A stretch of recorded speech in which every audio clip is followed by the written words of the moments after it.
Tribune Bonécha pour toutes vos opinions politiques, économiques, sociales et culturelles. Tribune Bonécha, une production de la rédaction sur RSF Bonécha FM tous les dimanches.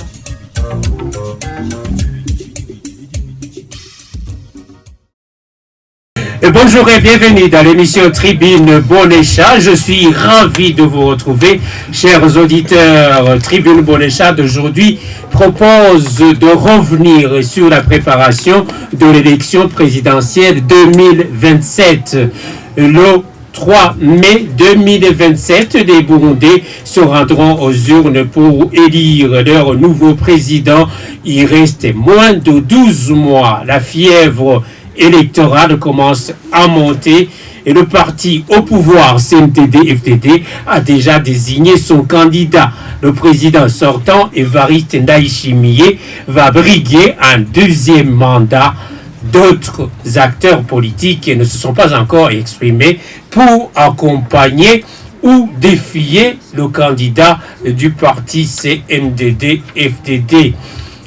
Des lamentations, des critiques sur l'organisation du scrutin. L'opposition menace de boycotter et pose des conditions pour participer.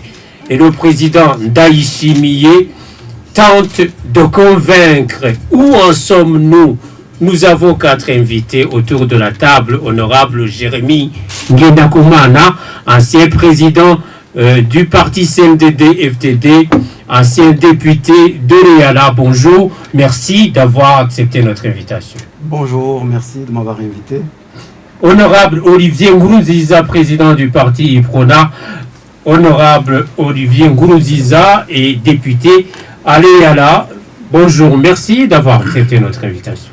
Bonjour, merci beaucoup de m'avoir invité. Je salue tous les auditeurs de la radio Bonécha et tous mes collègues ici avec qui on va partager le plateau.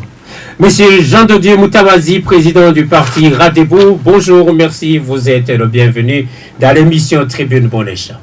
Tu peux quand même ajouter honorable. Honorable Moutawazi, oui, merci beaucoup. Oui, merci aussi, c'est Jean-de-Dieu Moutawazi, effectivement, président du parti Radebo. Merci beaucoup. Vous êtes le bienvenu dans l'émission Tribune Bonécha. Monsieur Gabriel Banzawitonde Tchengetos, bonjour. Vous êtes président du parti APDR. Merci d'avoir accepté notre invitation. Merci beaucoup de l'invitation. Je salue mes collègues ici, je salue les auditeurs, mais aussi je vous remercie infiniment de m'avoir invité. Léon Massengo, je suis ravi de vous présenter l'émission Tribune Bonécha. Réalisation Christine Kamikazi, mise en onde de Jean-Baptiste Hatungimana. Merci de nous écouter, bienvenue. GFM 96, GFM 102, FM. Le scrutin présidentiel, c'est au mois de mai 2027. Les Burundais souhaitent une élection libre, transparente, démocratique et inclusive à moins de 12 mois. Où en sommes-nous? Monsieur, on commence par honorable Olivier Nkurunziza, vous êtes président du parti IPRONA. Nous sommes à moins de 12 mois du scrutin présidentiel de 2027. Où est-ce que vous en êtes aujourd'hui par rapport à la préparation de ce scrutin? Au niveau du parti IPRONA, les préparatifs, là où nous sommes aujourd'hui, c'est d'abord à la recherche de l'environnement politique, électoral sain, favorable, propice, où il y a la transparence et l'équité. C'est ça ce qui va nous aider à pouvoir participer dans les élections.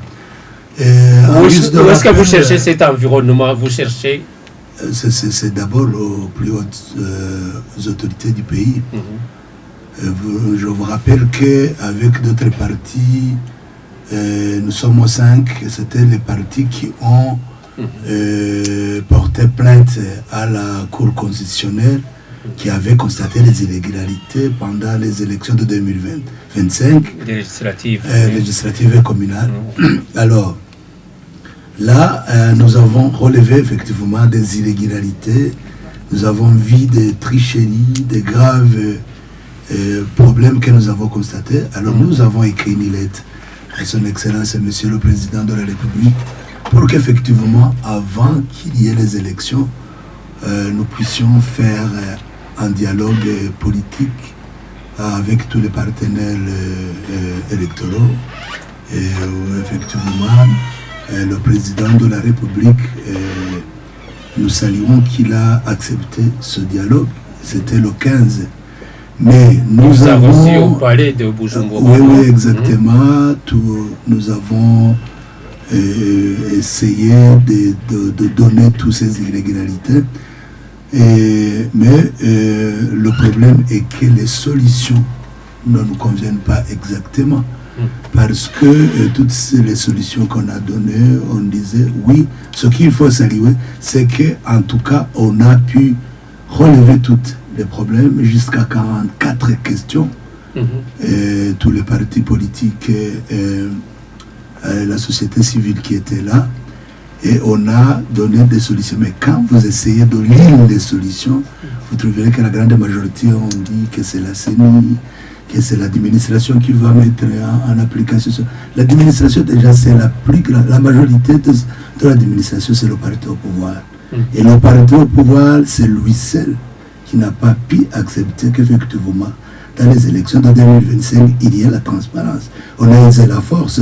Alors, il fallait s'asseoir et discuter et trouver vraiment des solutions qui pouvaient nous aider. Alors, comme le président de la République a dit que ce n'est pas la dernière fois qu'on va continuer, nous attendons effectivement qu'on continue. Même à notre grande surprise, ce que on est en train de mettre en place les CEPI, les CECI, avec des principes et des procédures qu'on n'a pas même discuté, qu'on n'a pas donné. On a juste dit qu'on accepte qu'il y ait vraiment des CEPI et des CECI où tout le monde s'y retrouve. Mais à notre grande surprise, le gouverneur et quoi, ils se mettent ensemble, ils tripotent, ils font des choses inacceptables. C'est la raison pour laquelle on voit qu'effectivement, il y a encore à faire pour avoir cet environnement politique qui peut permettre à tous les partis politiques de participer dans les élections sans grogne. Vous avez dit 40 combien de problèmes? C'était 44 points. 44 points à résoudre. Moi, j'avais soulevé avec les partis que nous étions ensemble 18 points. Et d'autres, on a ajouté, c'est pour dire que tout le monde... C'est devenu 44 points. 44 points soulevés. À résoudre. À résoudre. D'accord. Oui. On va revenir vers vous, monsieur Gabriel Banzawitonde, président du parti APDR. Vous, où est-ce que vous en êtes? Il semble que vous êtes candidat à la présidentielle. On est dans une bonne voie vers les élections 2027. Et nous saluons déjà les étapes ou bien le pas franchi. Pourquoi? Puisque écoute, le 18 juin 2027, on aura un nouveau président qui va prêter serment. Alors, on est dans cette voie pour chercher le candidat qui va succéder le président. Si c'est lui, bien c'est l'autre. Mais quand même, écoutez, le 18 juin 2027, on aura un président qui va prêter serment. Alors, ce qui nous concerne pour le parti APD, nous voyons que jusqu'à maintenant, on est dans la bonne voie vers ces élections. Puisque avec la réunion qui nous a rassemblés avec le président de la République, on a relevé 42 points, mais on a adopté 40, on a relevé 44, mais on a adopté 42. Il y a des qu'on a supprimés et on a resté avec 42. On a trouvé qu'il y a des points qui se rassemblaient, on a resté avec 42. 42, c'est pas peu non plus. Oui. C'est toutes les questions qui devraient être vidées pour que les directions passent en toute tranquillité. Alors on sait bien dialoguer. Mais aussi, n'oubliez pas que tous les partis politiques, même les indépendants, combien qui ont besoin de ces élections présidentielles. Puisque dans le passé, on nous a montré que depuis 2005, on a à peine 7 candidats. Donc c'est peu qui sont concernés par ces élections. Alors, la grande majorité concernée par ces élections sont à la course vers les préparatifs. Mais une chose à vous rappeler, ces élections ont des défis, je dirais, majeurs qui bloquent quelques-uns. Je peux vous dire, déjà c'est le 13 au 23 novembre 2026 qu'on va déposer. Vous attendrez bien que ça reste au moins 4 mois de dépôt. Alors avant de déposer, chaque parti organise un congrès. Il y a un candidat, il y a les dossiers de 200 personnes comme parrainage, il y a 100 millions de cautions. C'est énorme pour ceux qui ne sont pas bien, et je dirais bien préparés. Oui. Alors vous entendrez bien et bien, c'est pourquoi je vous dis qu'on devrait se préparer en cause et en conséquence. Pour nous, porteurs PDR, nous voyons que nous acheminons vers ces préparatifs, puisqu'on on a commencé déjà à déposer les candidats au CEPI, Commission électorale provinciale indépendante. C'est jusqu'à dimanche le 30 qu'on va clore la liste. Donc, il y a des réunions intenses, mais aussi les autres vont venir pour bien se préparer. Dans l'ensemble, je peux vous dire qu'il y a peu de monde qui est concerné par ces élections, puisque demande beaucoup des énergies, demande beaucoup de moyens, que beaucoup veulent boycotter sous prétexte à cause de quoi? De ces blocages. Alors, 42, 44... 42 points. Le document officiel est là. C'est 42 points. D'accord, 42 points, 42 questions à vider avant les 12 mois qui nous restent. Moins de 12 mois, je l'ai dit. Pas 12 mois, c'est 4 mois, puisque on va déposer le 13 au 23 novembre 2026. C'est-à-dire, si tu ne déposes pas la candidature, c'est-à-dire que tu n'es pas concerné par ces élections. Ces questions qu'il faut vider pour qu'il y ait de bonnes élections, et vous pensez que c'est faisable, c'est possible? Ce sont des questions sont des questions quand même, si on regarde, c'est des questions pertinentes, mais comment on a délibéré ensemble, nous voyons quand même qu'il y a des avancements. L'essentiel, est-ce que tu peux nous donner l'essentiel? C'était catégorisé. Donc c'était des questions en rapport avec la CENI. Comment les élections 2025 se sont déroulées avec des irrégularités. Alors la CENI a amélioré, se disait qu'on va inclure tout le monde dans ces démembrements.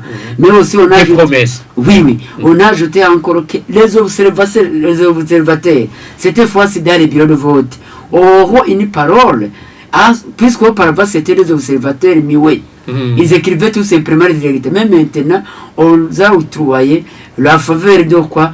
De dire ce qui ne va pas dans le bureau de vote et de ne repérer l'administration à la base pour corriger automatiquement. Mais aussi en proclamant les résultats, on va montrer chaque bulletin que ça correspond à ce qu'on lit. Ce qui ne se fait pas fait en 2025. Dans le législatif. Ça, c'est pour la CENI. D'accord. Pour le président de la République, on s'est bien convenu qu'il ne faut pas inscrire les autres dans les postes politiques. Il a dit qu'il va ouvrir pour que les autres peuvent intégrer dans les postes politiques. Ouvrir, c'est-à-dire ouvrir comment? Aujourd'hui, les postes sont monopolisés par un parti au pouvoir. On lui a montré. C'est verrouillé que tous les postes politiques sont monopolisés. Il y a les 100 millions. Alors, il a accepté que dans les postes non électifs, il va insérer les autres, il va nommer aussi dans notre parti. Concernant l'administration, on s'est bien parlé avec le ministère de l'Intérieur que chaque gouverneur organise des liens avec les partis politiques. Les administrateurs communaux eux-mêmes, jusqu'au niveau collinaire, qu'ils organisent des réunions intenses avec les partis politiques pour soulever tout équivoque et à résoudre avant les directions. Alors, concernant la communication et les médias, on a ordonné la CNC de donner libre chance aux médias publics, à toutes les parties prenantes qui vont participer aux élections. Alors, concernant les partis politiques, on s'est bien douté que nous allons répondre aux élections, donc ceux qui veulent et ceux qui sont capables et respecter les lois. Voilà, dans l'ensemble, les 42 points sur les îles dans 5 points. D'accord. On va vers le parti Radeboud. Honorable Moutabazi, Jean de Dieu Moutabazi, vous, au niveau du Radeboud, comment vous voyez les préparatifs du scrutin présidentiel? Bon, je dois te dire que par rapport à l'élection présidentielle, aux élections présidentielles de 2027, « aujourd'hui, chacun essaie de se positionner. le parti au pouvoir s'est déjà positionné, il a déjà présenté son candidat. Les autres partis politiques, ils sont en train d'essayer de se positionner, de s'organiser en conséquence. Et pour le moment, on était préoccupé à voir dans quelle mesure on peut avoir une élection présidentielle 2027 avec le moins de manquements ou bien d'irrégularités possibles. C'est autour de cela que le 15 mai, le chef de l'État nous a accueillis, aussi bien les partis politiques, les organisations de la société civile et même les confessions religieuses. À son palais à Bujumbura, oui. Oui, alors on a relevé 42 préoccupations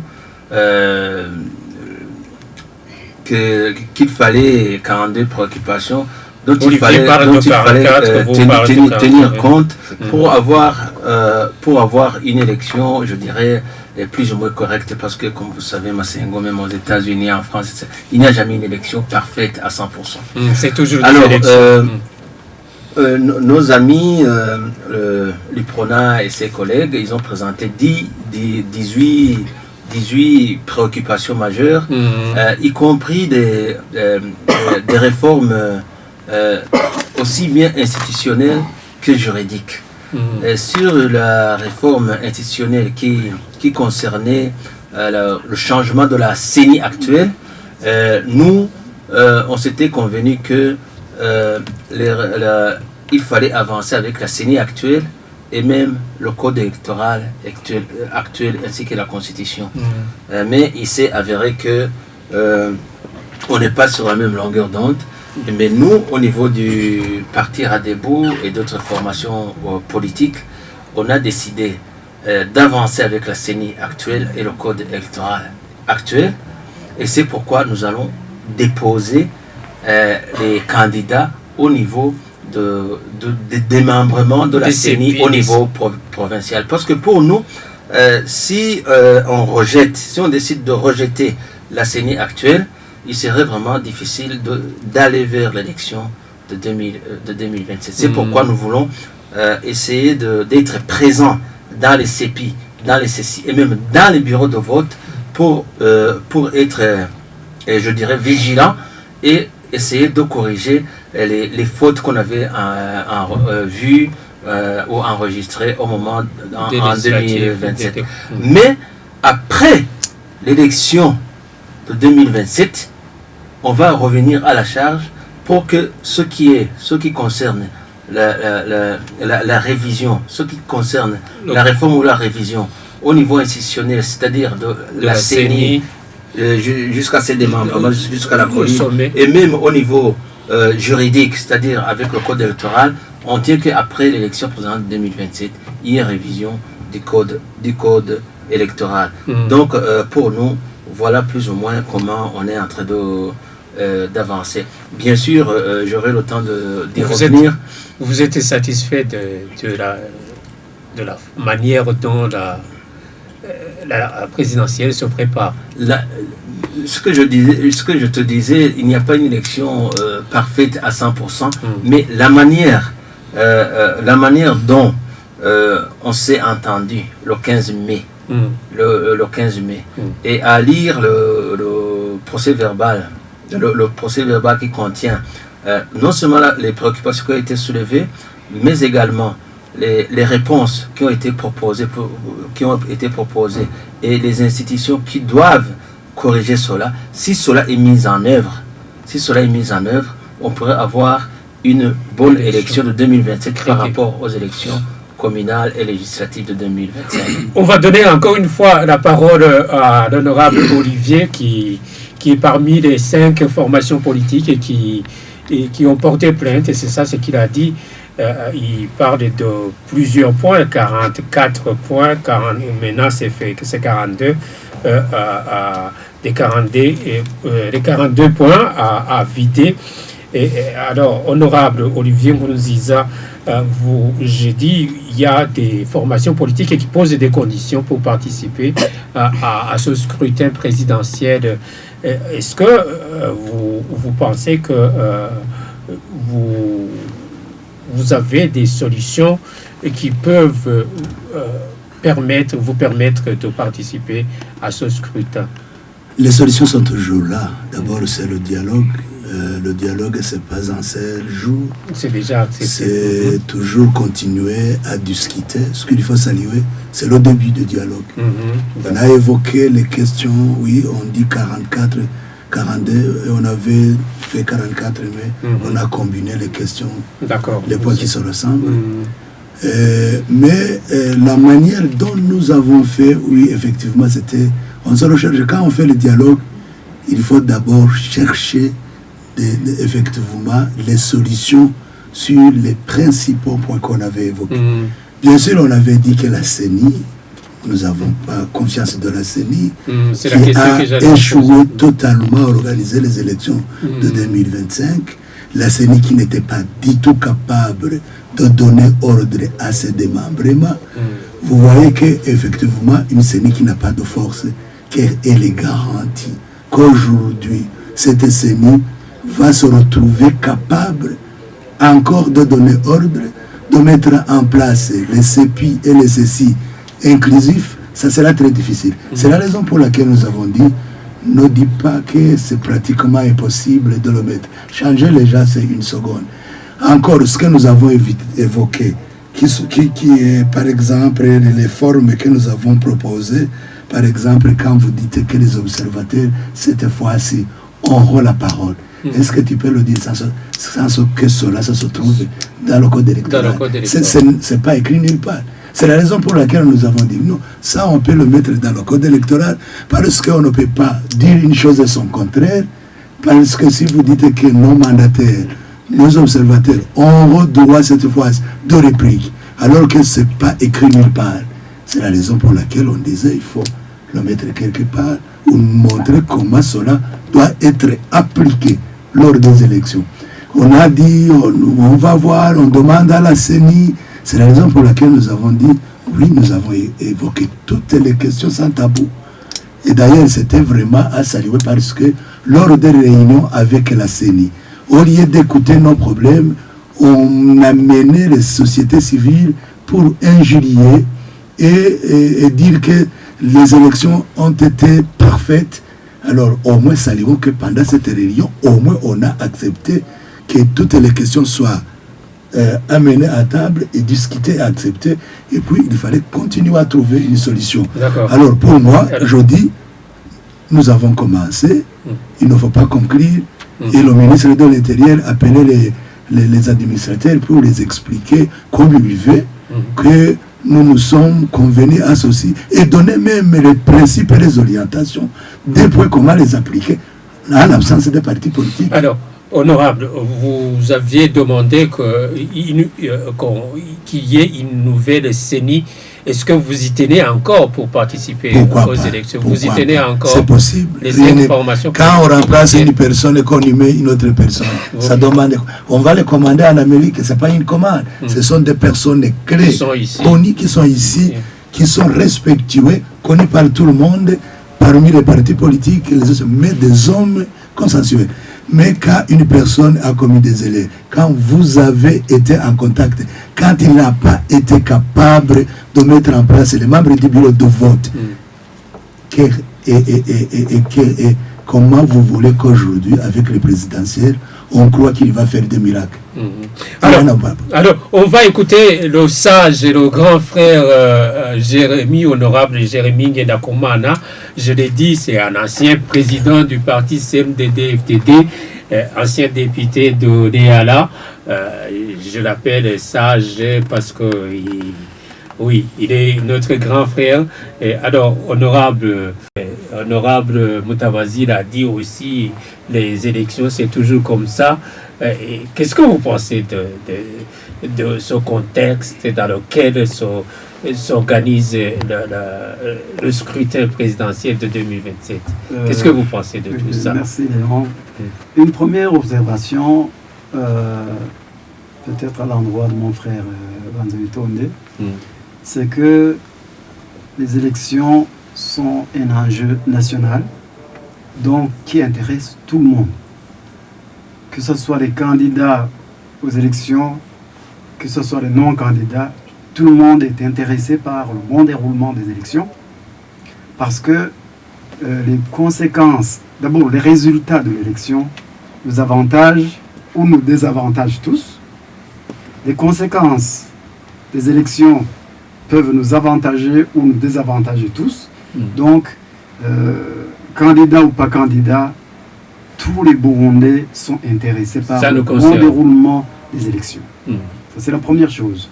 La deuxième chose que je voudrais dire, c'est que l'élection, c'est un mode permet d'accéder ou de rester au pouvoir de manière pacifique, sans devoir recourir à la violence. J'ai participé aux élections depuis 1993. Vous vous souviendrez qu'en ce moment là-bas, il y en a qui croyaient qu'il faut absolument déboulonner du prenat de pouvoir par des voies un peu musclées, mais on y est allé de manière pacifique par les élections et on y est arrivé. Donc, c'est un mode d'accès au pouvoir, c'est aussi un mode de maintien au pouvoir, mais pacifique. Ce qui a suivi, ce n'était pas si pacifique que ça. Oui, mais le mode d'accès de Frodebo au pouvoir était vraiment pacifique, contrairement à ce que prenait le Palipeuto en ce moment, qui était carrément la lutte armée. Donc, le Frodebo était parvenu à accéder au pouvoir de manière pacifique et on ne souhaite pas mieux pour un pays.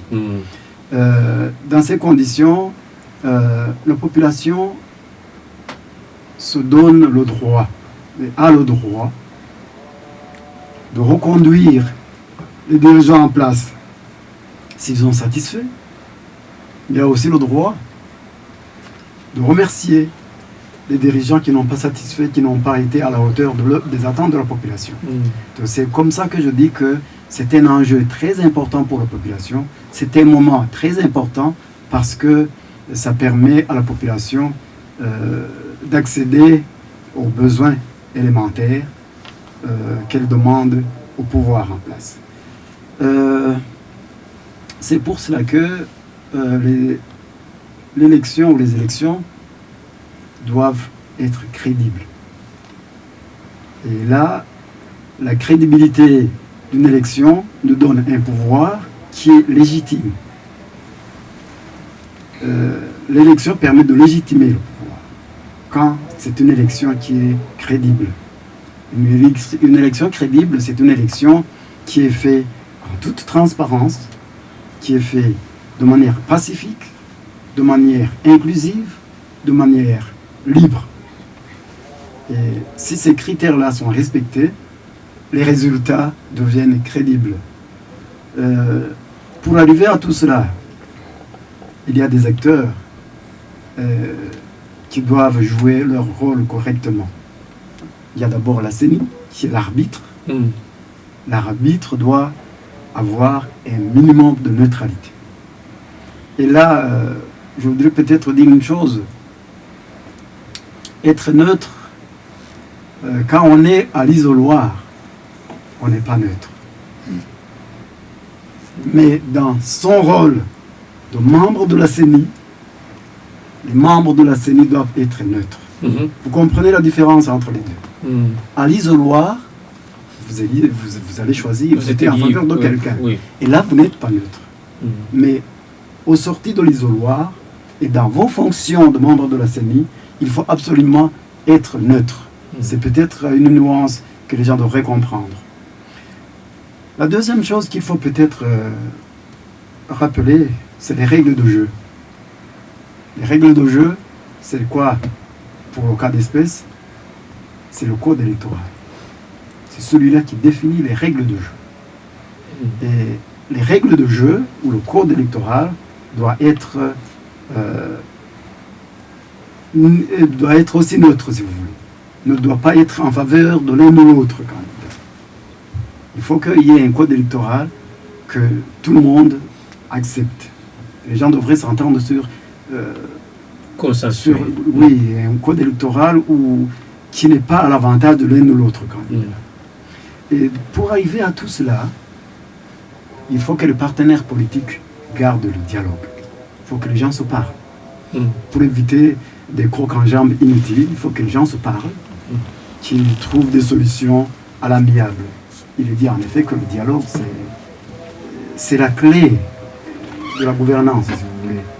Quand vous maintenez un bon dialogue, vous trouvez des solutions faciles aux questions très difficiles par le dialogue.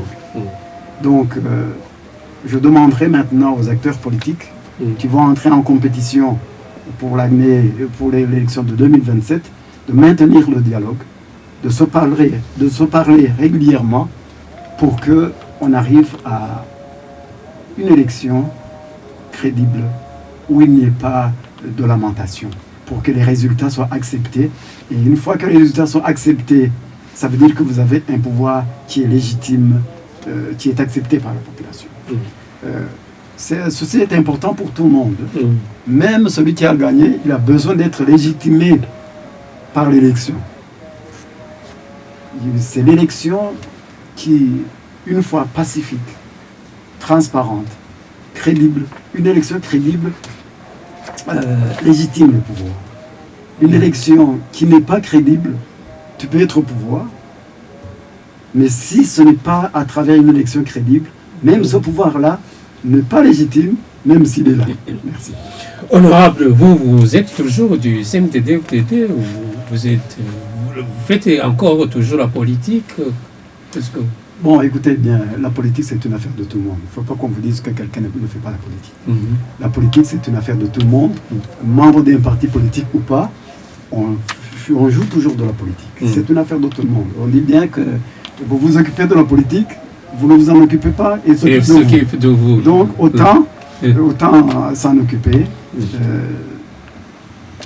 l'une ou l'autre manière. Alors, je ne suis plus membre du CNDD-FDD. Bon, il est vrai que j'ai eu des liens solides avec ce parti pour l'avoir dirigé. J'ai beaucoup investi dans ce parti. Donc, je garde toujours un œil attentif à ce qui se passe à l'intérieur du CNDD-FDD, même sans être membre. D'accord. On va revenir vers vous. On va vers Gabriel Banza-Witonde, président du parti APDR. Vous, il semble que vous êtes un candidat qui fait peur à d'autres candidats, non? Oui. Non, je ne vais pas dire comme ça, puisque d'abord, nous avons un congrès le 28 juin 2026. De votre part? Oui, qui va trancher, qui sera candidat, puisque nous sommes sur le plateau à 5 personnes, dont une femme, qui sont en compétition pour être candidat du parti APDR. Mais vu la situation aujourd'hui du pays, vu comment la population, vu comment le sondage des idées, donc nous voyons que nous allons battre les élections 2027.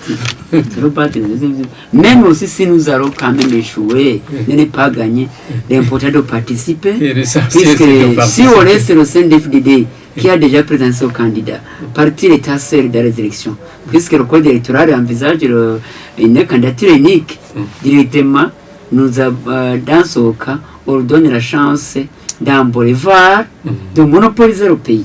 Alors pour le parti APD, on n'a pas cette intention de donner cette chance. Il faut intercaler pour qu'il nous reste dans la politique, au lieu de rester seul dans les urnes. C'est ça. On va bloquer ce boulevard, mais plutôt de rester dans le multipartisme démocratique. Vous allez l'accompagner, parce que comme on le dit, avec récent péril, on triomphe sans voir. Pas l'accompagner. Nous allons, je dirais comment, pas accompagner comme comité, mais nous allons participer.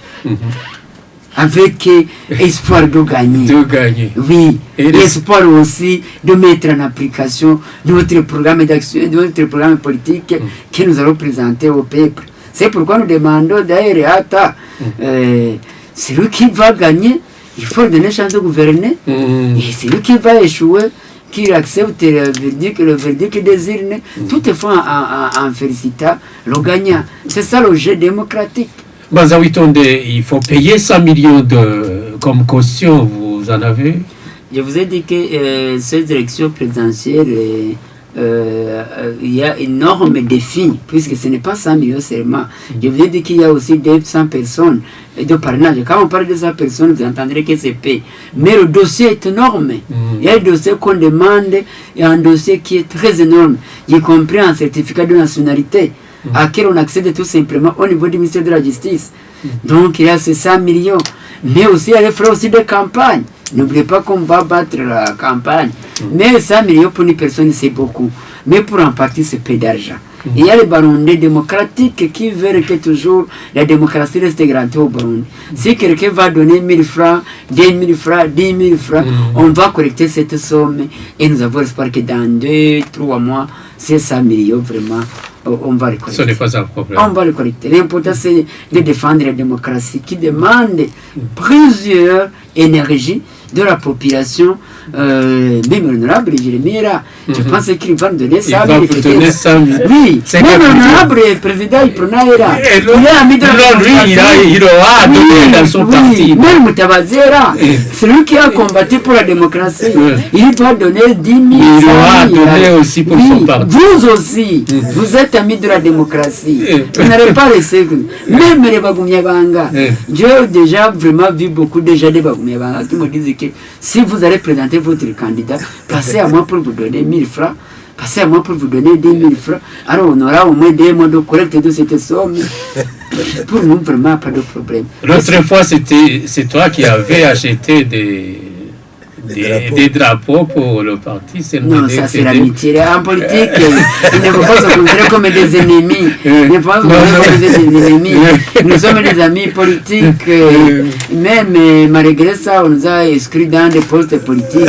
Mais nous restons des amis politiques. Puisqu'après la politique, il y a aussi la vie du pays. Il y a entre la vie interpersonnelle. Oui, il n'y a pas de problème. C'est la cohésion sociale. Le parti s'enlève de reste dans l'espoir de monopoliser le pays, mais nous aussi, nous allons prouver au contraire qu'on devrait garder le multipartisme démocratique au Burundi.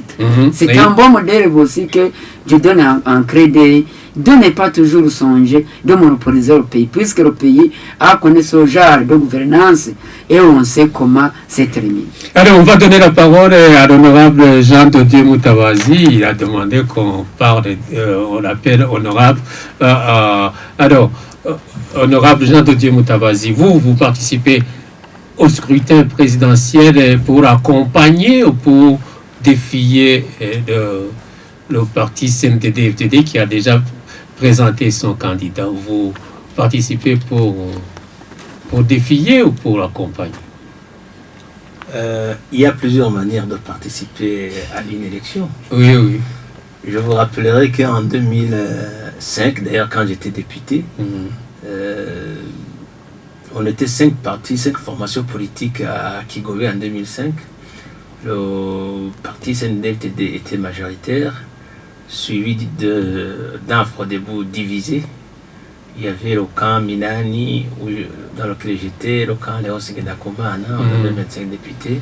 Suivait alors le PRONA, suivait le camp Nyangoma, le CNDD, ainsi que le MRC qui n'avait que 2 députés. Alors on a soupesé la situation et finalement l'élection présidentielle s'est opérée comme un référendum. Il n'y avait qu'un seul candidat. Il n'y avait nous a été le seul candidat dans la salle. Aujourd'hui, il y a plusieurs paramètres qui indiquent que ce scénario peut se refaire au niveau national.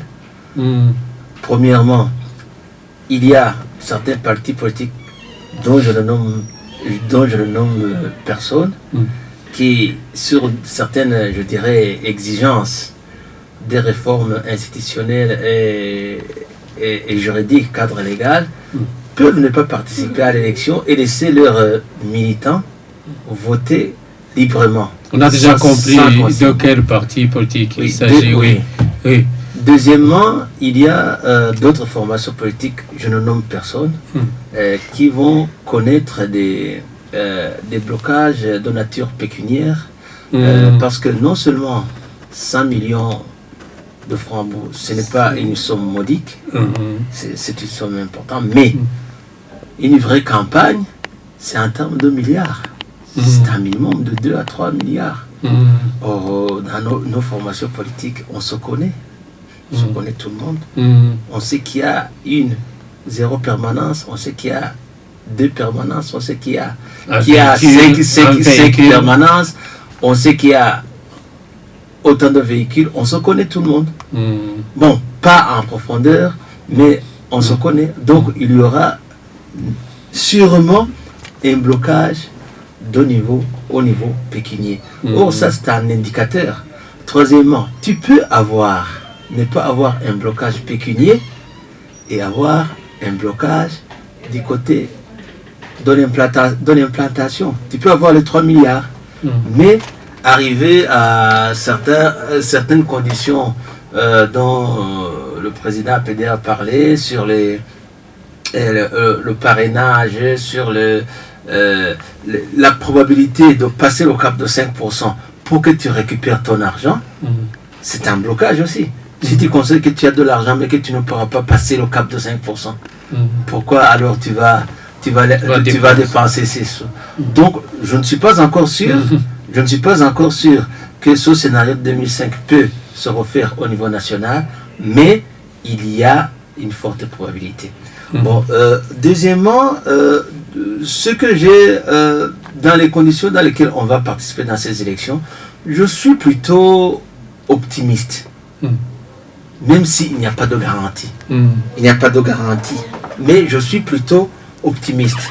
On avait constaté que la CENI était presque seule à organiser les élections en 2005 et même avant.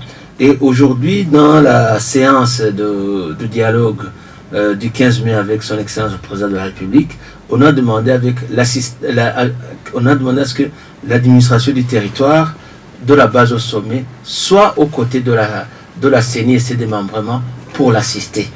Alors, on espère que si il y a une collaboration, si cette assistance est effective, on a des chances que certaines fautes, certains manquements soient corrigés. Mais toujours est-il qu'aujourd'hui, on est le 28. La dernière date pour déposer les candidats CEPI, c'est dans 3-4 jours, c'est-à-dire le 31. Ça sera un indicateur pour voir qui vont s'auto-exclure ou bien ceux qui vont avancer avec la CENI actuelle avec la CENI actuelle et le cadre juridique. Puis après, on pense que ce qu'on continue à encourager tous les autres partis, quelle que soit leur position, il ne faut pas faire la chaise vide. La chaise vide n'est pas bonne. Donc il faut avancer avec les institutions, le cadre juridique dont on dispose pour je dirais, participer de manière effective. Sinon, comme je le disais avant, après l'élection présidentielle de 2027, il y a des conditions sur lesquelles on va revenir de manière, je dirais, plus engagée pour qu'il y ait des élections de 2030, des élections beaucoup plus, je dirais, transparentes, crédibles, parce que là, alors, les enjeux seront plus forts. Ce ne sera pas une compétition pour une seule chaise, mais ce sera une compétition pour plus de 100 chaises, c'est-à-dire au niveau législatif et communal. Alors, honorable Olivier, vous êtes président du parti IPRONA. Jean-Dodi Moutawazi est optimiste, vous semblez ne pas l'être. Moi, ce que je suis en train de parler, d'abord, ce sont les conditions que nous voulons. Cet environnement, ce n'est pas question de celui qui va gagner ou celui qui va perdre. Mais d'abord, ce sont ces conditions, comme honorable Jérémy a dit, qui permettent à tout citoyen de participer librement. Parce que nous avons évoqué toutes les questions que nous avons observées. Ni étaient les élections de 2025, qui nous avons vu des fautes graves, des manquements qu'on ne pouvait jamais tolérer. En tout cas, le parti IPRONA ne serait pas aujourd'hui en train de décrier, de dire que nous avons peur parce que ce que nous avons vu en 2025, ce sont les mêmes personnes. C'est la CENI, L'administration, même si ça a changé, ils proviennent d'un même parti politique. Alors, quelles sont les magies qui seront opérées pour que l'administrateur communal se résistera aux injonctions du parti au pouvoir quand il dira ne faites pas ça. Quand Moutawazi vient en train de dire que la CENI a préparé les élections sans l'administration va bloquer, sera utilisée et certainement par le parti au pouvoir et au lieu de travail. C'est ça ce que nous disons. Par exemple, nous avons donné l'exemple des chefs de colline à la base, qui au lieu de laisser les partis politiques et de faire la compétition, c'est eux qui bloquaient, qui empêchaient.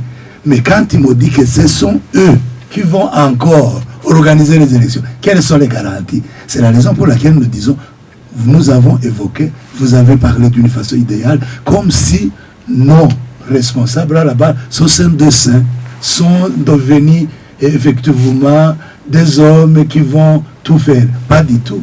Alors, c'est eux qui ont perturbé les élections, c'est eux qui ont organisé toutes ces magouilles avec les responsables des bureaux de vote, et ces mêmes personnes que tu vas dire, non, monsieur le représentant des partis politiques, n'ayez pas peur, ce sont les administratifs qui vont... J'ai donné même l'exemple. Aujourd'hui, on est en train de mettre en place les personnes qu'on dit qu'il y a 3 personnes qui vont représenter l'administration. Ça, c'est le mensonge. L'administration, c'est le parti au pouvoir. Dans les CENI, non pas dans les bureaux de vote. Dans les CECI et dans les CEPI. Alors, ces gens sont les partis politiques. Votent 3 personnes et donnent à l'administration qui va délibérer encore. Ça, c'est très grave. Ça, ce sont des tricheries truquées qui ne donnent pas l'espoir aux partis politiques de participer librement. Iprona, c'est un parti qui a participé dans les élections depuis 1961. Même jusqu'à maintenant. Ce que nous voulons, c'est de participer dans les élections. Mais pas de chaises vides. Non, on va décider. Aujourd'hui, on est en train d'exclure les gens par force, en disant on va mettre des conditions à ce que tous les partis soient exclus. Ça, c'est impossible. C'est la raison pour laquelle le parti Iprona, étant un parti responsable, nous ne pouvons jamais accepter d'être drainés derrière les préparatifs qui n'est pas du tout correct des élections. C'est la raison pour laquelle alors nous pensons que le président de la République, qui est le garant, malgré qu'il est aujourd'hui candidat, il reste président de la République qui doit garantir la liberté, qui doit garantir la transparence des élections, qui doit garantir pour que tous les Burundis participent dans les élections sans grogne. Alors c'est à lui qu'aujourd'hui nous continuons à demander de ne pas regarder à côté, de ne pas être candidat, mais plutôt d'être le président de la République, afin de dénouer tous ces problèmes que nous sommes en train de parler. Alors le début est là, il ne faut pas qu'il se fatigue, il faut toujours continuer, il faut toujours dialoguer, il faut voir ce qui ne va pas, ce qu'ils sont en train de dire. Oui, nous avons tous discuté, mais alors c'était comme un atelier. On est dans les ateliers, les gens qui participent dans les ateliers, on fait des tableaux comme ça, on dit, on met de ceci, mais c'est pas ça le dialogue. Là, c'était brainstorming, ce qu'on appelle brainstorming, et puis on peut encore dire quels sont les mécanismes, quelles sont les garanties. La peur, donc, ma peur est là. Alors, quelles sont les garanties qui vont me montrer que cela ne va pas se répéter? Mais quand on lit, par exemple, dans toutes ces réponses, on dit d'une façon idéale, oui, cela on va le faire, ça va se faire comme ça, mais d'une façon précise et d'une façon concrète, il n'y en a pas de réponse exactement. Mais l'idée de faire les élections, tout le monde accepte, même le président, tout le monde. Nous sommes vraiment, nous tous, nous cherchons. Mais ça ne figure pas dans le code électoral. La façon de le faire, c'est ça ce qui manque. Alors nous pouvons discuter la façon de le faire et cela, ça peut aider. Alors, c'est dire, honorable, qu'au niveau du parti Iprona, vous n'avez pas encore décidé si oui ou non vous allez participer. Ce sont les organes du parti qui vont décider. Bientôt, on va organiser les congrès dans les jours à venir avec les consultations. Alors les organes vont décider, c'est pas le président du parti. Dans ce cas, je serai en train de... Ce n'est pas encore décidé. Oui, ce sont le règlement et le statut du parti dit que c'est le congrès qui décide. Mais tant que président du parti, je suis en train de dire à ce que j'ai vécu comme président dans les élections de 2025 qui a été évoqué par un moment, et j'ai le mandat de parler par tous ces responsables du parti qui ont rêvé tous ces défis. Alors je dois défendre pour que ça ne se répète plus. Honorable, on a vu un document sur lequel 5 partis politiques avaient signé, et vous avez adressé d'ailleurs une plainte 5 partis politiques. Et comment vous vous êtes retrouvés ensemble? Je l'ai dit, ce sont des partis qui ont porté plainte à la Cour constitutionnelle, qui avaient relevé des irrégularités. Nous avons mis ensemble les irrégularités pour les dresser vers le président de la République, afin qu'il nous aide à trouver une solution. Alors, c'est en dynamique seulement de concertation et de réflexion commune pour quand même qu'il y ait des élections libres et transparentes. Voilà ce qui nous a fait rencontrer. C'était le mal que nous avons observé pendant les élections de 2025. Vous pensez que vous allez décider ensemble si oui ou non vous allez participer à la présidentielle? Ça, c'est une question du Parlement. Aujourd'hui, ce que nous sommes en train de faire, c'est pas vraiment de dire que nous allons, non, mais c'est pour réclamer un environnement favorable. À l'élection crédible, c'est ça, jusqu'à maintenant. D'accord. On va vers des propositions de solutions pour qu'il y ait de bonnes élections. L'élection présidentielle de 2027 se déroule dans la transparence et que les résultats soient crédibles. Honorable Jérémy Ngendakumana, qu'est-ce que vous suggérez pour que les Burundais puissent assister à une élection présidentielle crédible, inclusive, démocratique? Qu'est-ce que vous proposez comme sage? Oui, je l'avais dit tout à l'heure. Le point le plus important dans tout ça, c'est d'abord qu'il y ait un dialogue entre les partenaires politiques. Il faut que les gens se parlent. S'il y a des problèmes, il faut les évacuer, il faut trouver des solutions ensemble. C'est la première chose que je pense peut aider à évoluer positivement dans le processus électoral. Il faut que les gens se parlent. Parce que si les gens ne se parlent pas, ils peuvent même trouver des problèmes là où il n'y en a pas. Ça, c'est la première chose. La deuxième chose que je voudrais peut-être évoquer, si j'ai écouté ce que l'honorable Moutawazi a dit, j'ai l'impression que finalement le parti au pouvoir n'a pas à avoir peur d'entrer dans les élections de façon avec une certaine certitude. Et dans ces conditions... Oui. Gabriel Bazavito de l'a dit aussi, il a parlé de boulevard. Oui, dans ces conditions, le parti au pouvoir n'a aucun intérêt à ce qu'il n'y ait pas de sérénité dans ces élections. Je me dis alors que dans ces conditions, il faudrait que le parti au pouvoir, en fait, qui est le premier responsable finalement, essaye de créer une certaine sérénité dans le processus, en écoutant l'opposition, en répondant positivement sur des doléances fondées, et en expliquant peut-être sur ce qui n'est pas fondé, leur dire clairement, vous sentez que vous-même ceci n'est pas fondé, pour qu'il y ait en fait cette communication qui permet à ce que, après les élections, que celui qui va gagner se retrouve lui-même réconforté par une victoire méritée, une victoire légitime, qui n'attire pas de... Bon, il est vrai que l'opposition, ça c'est normal à tout moment, il y a toujours des prétextes, mais les observateurs sont là, tout le monde est là. On a tout intérêt à créer la sérénité au niveau du processus. D'accord. Et que l'opposition aussi a tout intérêt à se préparer. Si elle doit participer à l'élection, il faut se préparer. Il faut participer, il faut se préparer. Et se préparer, ce n'est pas, comme je l'ai entendu dans l'élection de 2025, c'était du fiasco au niveau de l'opposition, il faut que je le dise.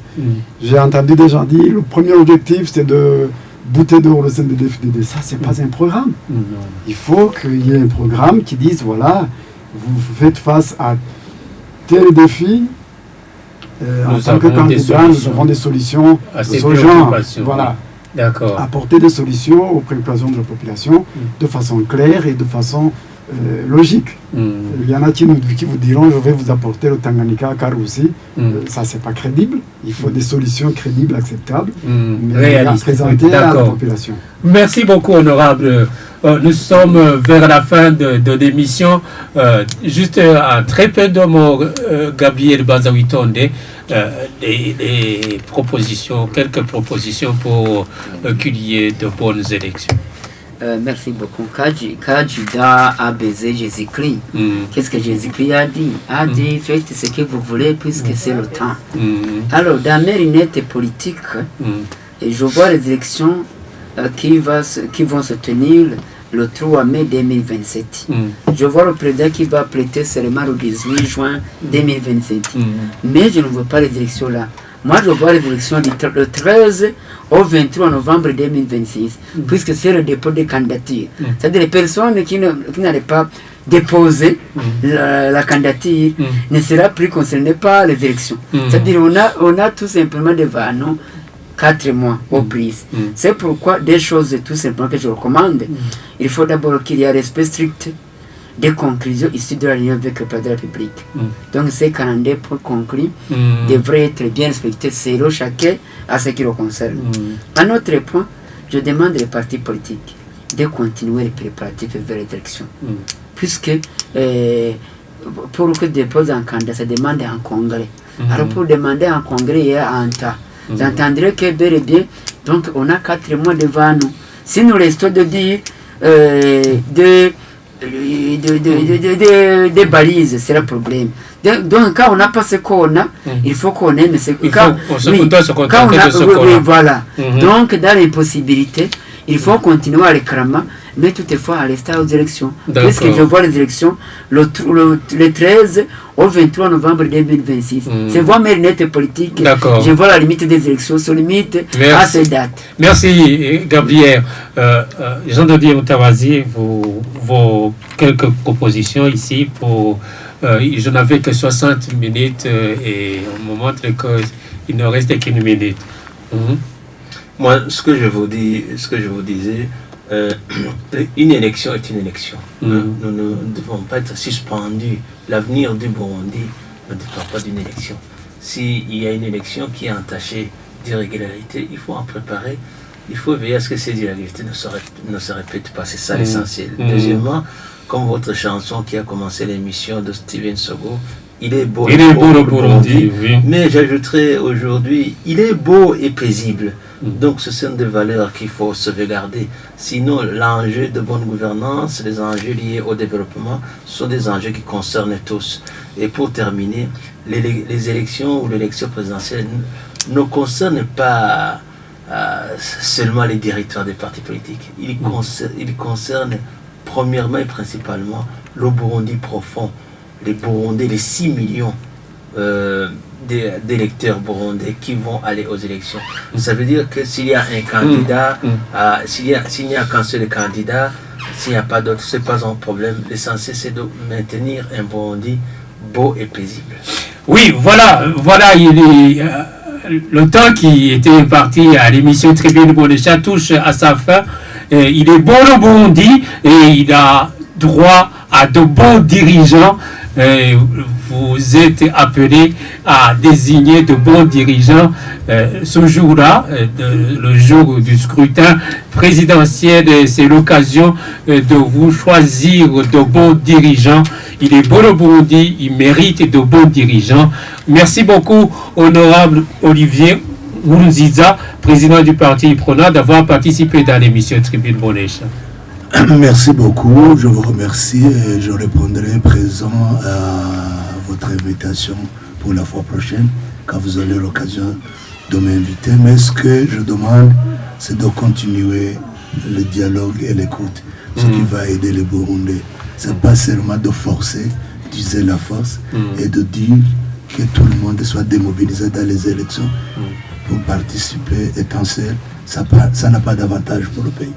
Honorable Jérémy Ngendakumana, merci beaucoup d'avoir participé dans l'émission Tribune Bonécha. Merci Léon, vous l'avez bien dit, les Burundais ont besoin de bons dirigeants qui répondent à leurs préoccupations. L'élection est une occasion en or de se choisir ces dirigeants. S'ils ne les choisissent pas eux-mêmes, qu'ils n'aillent pas se plaindre après. Merci. Merci beaucoup, honorable. Monsieur Gabriel Banzawitonde, président du parti APDR, Tchengetos, merci beaucoup d'avoir participé dans l'émission Tribune Bonécha. C'est moi qui vous remercie infiniment. Merci beaucoup, honorable Jean de Dieu Moutabadzi, président du parti Radebou, d'avoir participé dans l'émission Tribune Bonécha. Merci aussi, Massengo, de m'avoir invité. Merci beaucoup à vous tous qui avez suivi l'émission Tribune Bonécha. Radio Bonécha vous souhaite de bonnes élections, des élections libres, crédibles, inclusives, démocratiques. Merci, au revoir. Bonécha.